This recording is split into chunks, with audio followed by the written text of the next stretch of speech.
Hi there. So this is just a quick video to go through some of the OneNote basics, the features that we like the most about OneNote. As you're opening it up and trying to kind of find your way to it on your computer, I wanted to let you know that there are two different applications. One is called OneNote for Windows 10. That's the newer version. It's got a bunch of new bells and whistles that are pretty great. OneNote 2016 works. It's actually what I've been using for a number of years, probably about four or so. But anyway, it's not going to be supported by the district technology anymore. So I would strongly encourage you just to look for the Windows 10 version. So when you go to search for it, they'll probably both come up, and you just want to make sure that you're selecting the right one. So as you kind of start in on this process, one of the first things to think about is maybe how you're going to organize your notebooks. And there are lots of different ways to do it.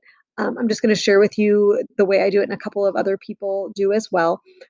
So I often think about it in terms of a notebook being kind of a binder where you're going to keep all of your information for one thing. So some people think about that as one class. For me, it makes the most sense to do um, each year as a binder or as a notebook.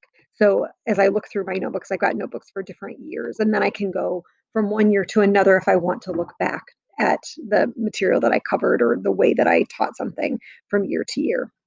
Within that notebook, then there are tabs, and that's what you see here. So the way that we have it organized is that each tab is for a different period of the day. So we've got our general physics here, and then I also have my AP physics sitting right there. So again, I can easily transfer between things if I need to.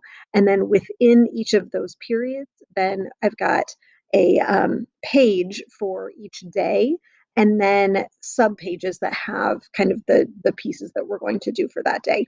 So, for example, on this day, this was kind of the warm up page with the plan and all of that. And then right below that, I've got the problem itself, like the warm up problem. And then I just kind of can walk through with my students all of the things that we're going to go through for that day. One of the reasons I like to set it up this way is that then once we have kind of our plan set up in one of the tabs, then we can just copy and paste all of those things. We just select them all, and then we can copy and paste them into all of the other tabs for that period, which is just kind of convenient as we're planning through our days. So that's an organizational scheme. Like I said, some people do a different class for each notebook and kind of broaden it out that way. Just depends on what makes sense in your brain. Okay, a few of the highlights from OneNote. There are lots of really cool things. I'm just going to give you kind of the big gist, and then once you're there, you can play with it a lot. So I'm just going to kind of go across these menus. So the home menu is basically just word processing. You can absolutely type on OneNote in any way you want. You can use it as a word processor, and I do type on it. Obviously, I did on when I was making my list here, but that's not where like the full fun and full features come in. So I'm going to hop over to the insert menu. So you can insert tables, you can insert files. Where it really starts to get interesting is when you print out different things. So I'm going to actually make myself a new page here. I just lost it. New page right there. Bam. Okay. And on there, I can do print out, and then I can select any Word document. I can select any PDF, anything like that, and it will automatically just throw it right in there. So that's really nice and convenient. So if I've got a chart that my students and I are going to fill out together, or I've got a set of problems that they're working, then I can just put it right on here, and then I can annotate it just as to model what they should do. This is kind of how we're going to draw this diagram, et cetera, et cetera. So I have one over here that was kind of easy to see what was going on here. So this was a sheet that we were working through together as we were starting the cart and pulley lab, and so then I could fill in with them, or they could work on it, and we could compare after.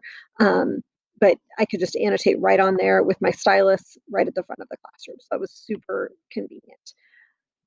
Another thing that you can insert are online videos. So it's not just a link to the video, but you can actually put in a YouTube video, or pick pick your source, but we can go, I just copied and then I can just put that URL in and then the video is right there. So students can watch it. So if I'm doing this in front of class, I can do it that way.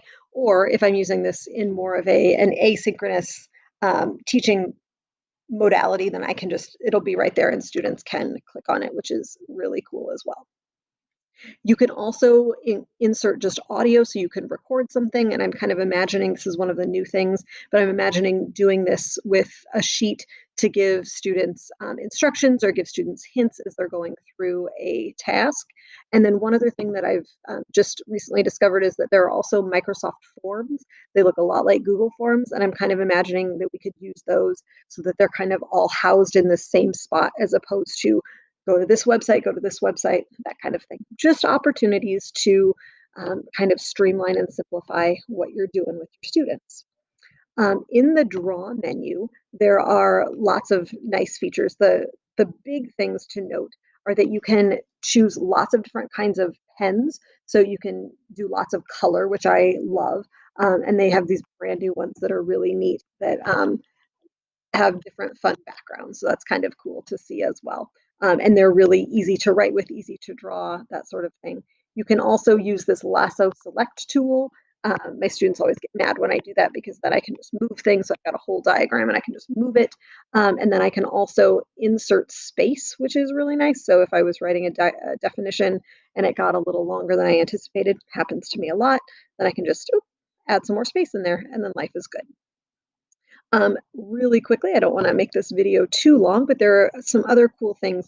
So one of the new things that they have is called an immersive reader. So I can just click on that and then it will read whatever's typed. And if you have decent handwriting, it can also parse out your handwritten notes as well. And it'll just go, go, go. And that's just a pretty slick feature that we've got going on now. You can zoom in and out.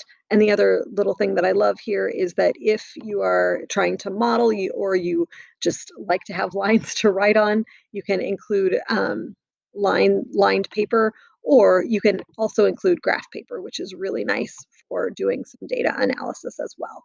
So just some cool things to take a look at. There's so much great stuff in OneNote. I hope that you have a chance to take a look at it, give it a shot.